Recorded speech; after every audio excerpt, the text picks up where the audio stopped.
یہ غزہ ہے، غزہ پٹی کا سب سے بڑا اور سب سے اہم شہر، فلسطینیوں کا وہی شہر جہاں دنیا اب ایسا نظارہ کبھی نہیں دیکھ پائے گی۔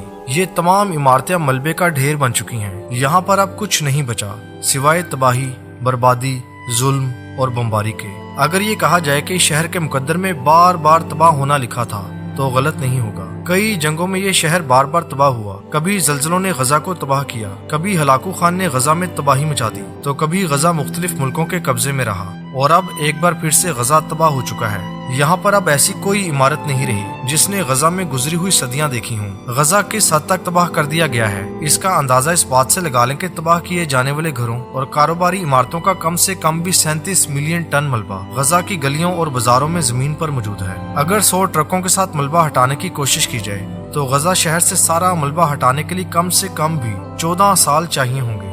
غزہ سے ساری ہی تاریخی عمارتیں مٹا دی گئی ہیں۔ غزہ شہر راکھ اور ملبے کا ڈھیر بننے سے پہلے کیسا تھا؟ یہاں 2023 اور 2024 کی بمباری سے پہلے زندگی کیسی تھی؟ آج کی یہ ویڈیو آپ کو یہی سمجھائے گی۔ آج میں آپ کو لے چلوں گا غزہ میں 550 سال پرانے سونے کے اس بازار میں جو کہ اب نہیں رہا۔ آج میں آپ کو فلسطین کا وہ ہوٹل بھی دکھاؤں گا جس کے بارے میں اسرائیل کا دعویٰ ہے کہ اس ہوٹل کے نیچے حماس نے سرنگیں بنا رکھی تھیں۔ اس ہوٹل پر بمباری کر کے اسے بھی گرا دیا گیا ہے۔ آج میں آپ کو غزہ میں فضائی حملوں سے تباہ ہونے والے 430 سال پرانے گھر میں بھی لے چلوں گا اور اس انسان کے الفاظ سناؤں گا جو اس گھر میں رہا کرتا تھا۔ آج میں آپ کو غزہ کی سب سے قدیم مسجد بھی دکھاؤں گا جس کی عمارت اب موجود نہیں ہے۔ تو چلیے 2023 اور 2024 کی اسرائیلی بمباری سے پہلے والے غزہ میں چلتے ہیں۔ یہ تھا غزہ کا وہ شاندار ہوٹل جو اسرائیلی بمباری کے نتیجے میں ابھی کچھ دن پہلے ہی تباہ ہوا ہے۔ اسے بحیرہ روم کے نیلے پانیوں کے کنارے 2015 میں کھولا گیا تھا۔ یہ وہی ہوٹل ہے جس کے بارے میں اسرائیل کا دعویٰ ہے کہ حماس نے اس ہوٹل کے نیچے سرنگیں بنا رکھی تھیں۔ یہ دعویٰ بھی کیا گیا کہ سرنگوں میں کچھ کمرے، ہتھیار اور ڈرونز بھی موجود تھے۔ یہ خبریں بھی دی گئیں کہ حماس نے اسرائیلی فوجوں پر اسی ہوٹل سے اینٹی ٹینک میزائلز بھی برسائے تھے۔ یہ فلسطین کے مہنگے ترین ہوٹلوں میں سے ایک تھا۔ ہوٹل کا اپنا سوئمنگ پول بھی تھا۔ ہوٹل کے کچھ کمروں سے غزہ شہر کا نظارہ کیا جا سکتا تھا اور کچھ کمروں سے سمندر کا نظارہ۔ جن کمروں سے غزہ شہر کی عمارتیں آنکھوں کے سامنے ہوتی تھیں ان کمروں میں ایک رات رہنے کا کرایہ $100، جبکہ جن کمروں کی کھڑکیوں سے سمندر کا نظارہ کیا جا سکتا تھا ان کا کرایہ $160 تک بھی تھا۔ ہوٹل میں ترکش اور مصری کھانے بھی پیش کیے جاتے تھے۔ شراب پر پابندی تھی، اس کی جگہ جوس پیش کیے جاتے تھے۔ جب یہ دنیا آپ کے اور میرے بنا چل رہی تھی، جب ہمارے دنیا میں آنے میں ابھی کئی صدیاں باقی تھیں، تب 1476 میں شیخ شمس نامی ایک شخص اسی شہر غزہ میں رہا کرتا تھا۔ اس نے تب کے لوگوں کے لیے غزہ میں ایک گولڈ مارکیٹ تعمیر کرنے کا حکم دیا۔ یہ تھی وہ گولڈ مارکیٹ۔ 547 سالوں سے یہاں پر سونے کا کاروبار جاری تھا۔ ابھی چند مہینے پہلے تک بھی لوگ یہاں پر سونا خریدنے آتے تھے، لیکن اب کوئی چاہ کر بھی یہاں سے سونا خرید نہیں پائے گا۔ اب یہاں پر نہ یہ سونا ہے اور نہ ہی یہ بازار ہے۔ بازار اور سونے کو تو چھوڑیں، اس بازار سے جن لوگوں کا روزگار جڑا تھا شاید ان میں سے بھی بہت سے لوگ آج اس دنیا میں نہیں۔ 7 دسمبر 2023 کو اسرائیلی فوج نے یہاں پر بمباری کر کے اس تاریخی بازار کو مٹا دیا۔ اس بازار کی دیواروں سے لپٹے گزرے زمانوں کے نشان بھی ہمیشہ ہمیشہ کے لیے مٹا دی وہ ساری نشانیاں جو پچھلی 5 صدیوں کے لوگ یہاں اگلوں کے لیے چھوڑ کر گئے تھے۔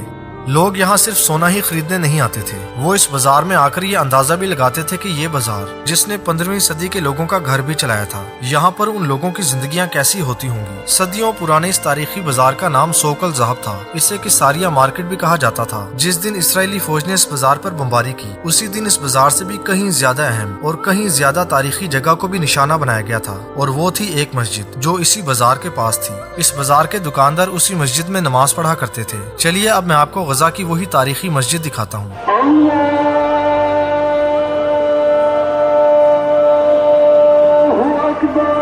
یہ ہے مسجد العمری، غزہ پٹی میں سب سے بڑی اور سب سے قدیم مسجد۔ فلسطین کے لوگ یہاں اللہ کی عبادت کے لیے آتے تھے، لیکن 7 دسمبر 2023 کو اسرائیلی فوج نے بمباری کر کے اس مسجد کو شہید کر دیا۔ اب یہ مسجد ملبے کا ڈھیر بن چکی ہے۔ مسجد العمری کا یہ مینار جو رات ہوتے ہی سبز اور سفید روشنیوں سے جگمگایا کرتا تھا، غزہ شہر کو روشنیوں میں نہلایا کرتا تھا، اب اسی شہر کے ساتھ ہی ملبے میں تبدیل ہو گیا ہے۔ مسجد العمری میں نماز پڑھنے کا اپنا ہی لطف تھا، یہ کہنا تھا فلسطین کے شہریوں کا۔ وہ یہ بھی بتاتے ہیں کہ مسجد میں داخل ہوتے تھے تو غیر معمولی سکون ملتا تھا۔ مسجد العمری کتنی قدیم ہے اس کا اندازہ اس بات سے لگا لیں کہ اس مسجد میں ان لوگوں نے بھی نماز پڑھی ہے جو 1345 میں زندہ تھے اور غزہ میں اپنی زندگی جیا کرتے تھے۔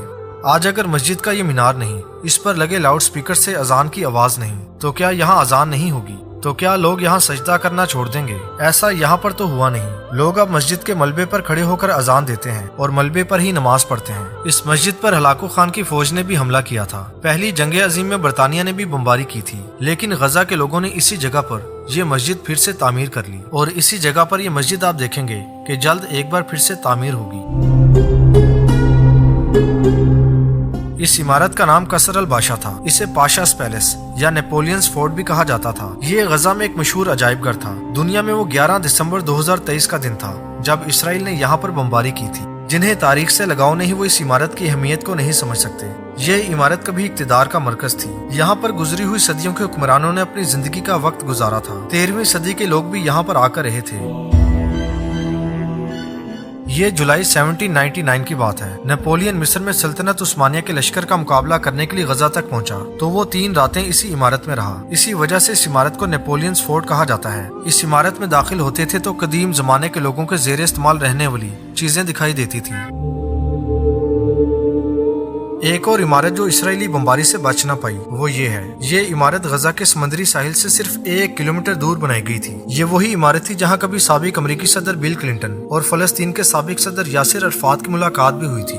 یہ غزہ میں ایک ثقافتی مرکز تھا۔ یہاں پر ایک نمائشی ہال تھا اور یہاں پر ہی ایک لائبریری بھی تھی جہاں پر کچھ پرانی اور نایاب کتابیں بھی تھیں۔ تاریخ کی کتابوں سے ہی صرف بیتے وقتوں کا پتہ نہیں چلتا، قدیم زمانوں کی بچی ہوئی عمارتیں اور ان کی دیواریں بھی تاریخ بتاتی ہیں۔ لیکن غزہ میں اب ایسا کچھ نہیں ہوگا۔ یہاں کی کوئی عمارت اب بیتے وقتوں کا پتہ نہیں دے گی۔ یہاں کی کوئی عمارت اب گزرے لوگوں کی تاریخ نہیں بتائے گی۔ یہ بھی غزہ کی ایک ایسی ہی عمارت تھی جو یہاں پر رہنے والوں کی تاریخ بتاتی تھی۔ اس نے غزہ میں برسنے والی پچھلی 4 صدیوں کی بارشیں دیکھی تھیں، اس شہر پر ہونے والا ظلم دیکھا تھا اور اس شہر کے تمام ہی موسموں کا مقابلہ کیا تھا۔ اصل میں یہ گھر تھا جو کہ 430 سال تک یہاں پر رہنے والوں کی مسکراہٹوں اور ان کے آنسوؤں کا گواہ تھا۔ یہ گھر اس شخص کی دنیا تھا۔ ان کا نام محمد العلمی تھا۔ اسرائیلی حملوں کے بعد ان کا کچھ پتہ نہیں کہ یہ کہاں ہے، لیکن جب یہ گھر موجود تھا تب علمی نے اپنے اسی گھر میں کھڑے ہو کر بتایا تھا،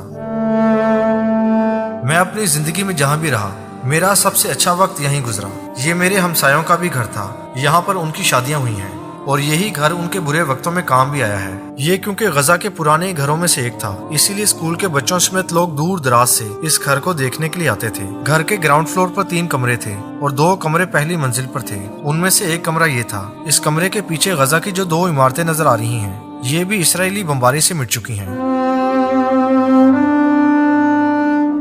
یہ غزہ میں وہ جگہ ہے جہاں کبھی صرف سمندر کی لہروں کا شور سنائی دیتا تھا، لیکن اب یہاں پر اسرائیلی بمباری کا شور سنائی دیتا ہے۔ یہاں سمندر میں روز سورج ڈوبتا ہوا نظر آتا ہے اور پھر نکل بھی آتا ہے، لیکن بمباری سے بچے ہوئے فلسطینی اب یہاں پر اس سورج کے انتظار میں ہیں جو ان کے لیے آزادی، امن اور زندگی لے کر آئے گا۔